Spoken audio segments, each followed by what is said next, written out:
চট্টগ্রামে ডিমের দাম বাড়ছে লাগামহীনভাবে। মাত্র এক সপ্তাহের ব্যবধানে 40 টাকা বেড়ে ডজন প্রতি এখন ডিম বিক্রি হচ্ছে 160 টাকায়।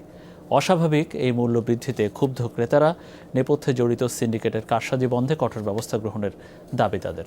স্বাস্থ্য এবং স্বাদের মধ্যে চমৎকার একটা ব্যালেন্স করে পীর প্রিমিয়াম আয়োডাইজড লবণ। এক সপ্তাহ আগেও প্রতি ডজন ডিমের দাম ছিল 115 থেকে 120 টাকা।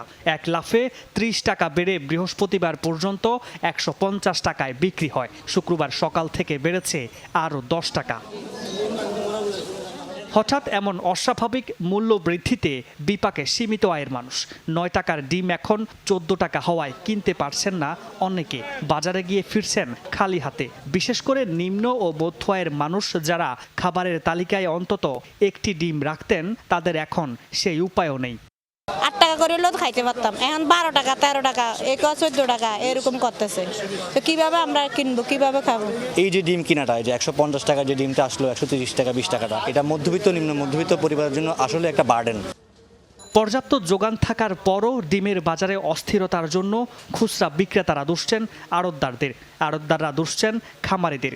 মধ্যস্বত্বভোগীদের কারসাজি এবং বাড়তি মুনাফা হাতিয়ে নিতে কৃত্রিম সংকট তৈরির কথা বলছেন বিক্রেতারা। আমারও কি করে ফাপরেট পায় না, পায় কে যারা কি করে মধ্যস্থরা আড়তদার বড় ব্যবসায়ী যারা বাজার নির্ধারণ করে, ওরাই কি করছে রেটটা পায়, বাকি করছে ওই কি করছে মোটা অঙ্ক মুনাফা যেটা এটা ওরাই বুক করে। 80 টাকা 70 টাকা আমাদের কয় ছিল, আমরা 9 টাকা 20 পয়সা বিক্রি করছি। এখন হঠাৎ করে এত বাড়ি যাওয়া অবশ্যই এটা যে কোনো একটা কারসাজি আছে। হঠাৎ করে এই আজকে এক সপ্তাহখানে প্রায় 1170 টাকা 80 টাকা ডিম বিক্রি করতেছে, মানে 1200 টাকাও ডিম বিক্রি করতেছে। শুধু ডিম নয়, চট্টগ্রামে বাজারে বেশিরভাগ নিত্যপণ্যের দাম ঊর্ধ্বমুখী। নানা অজুহাতে যে যার ইচ্ছা মতো দাম বাড়িয়েই চলছে। এজন্য ভোক্তা অধিকার সংরক্ষণ এবং জেলা প্রশাসনের তদারকি ঘাটতিকে দুষছেন ভোক্তারা। বাজার করার কোনো উপায় নেই। এখন সরকার যদি আমাদের এই নিত্যপণ্য জিনিসগুলোর দিকে সদয়ভাবে তাকাতো, আমরা মধ্যবিত্ত এবং নিম্নবিত্ত যারা আছে এরা উপকৃত হতাম। আগে ছিল মনে করেন দাম কম, এখন দাম বেশি।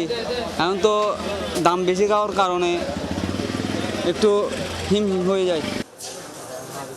মামুনুর রশিদ তৌফি, যমুনা নিউজ, চট্টগ্রাম।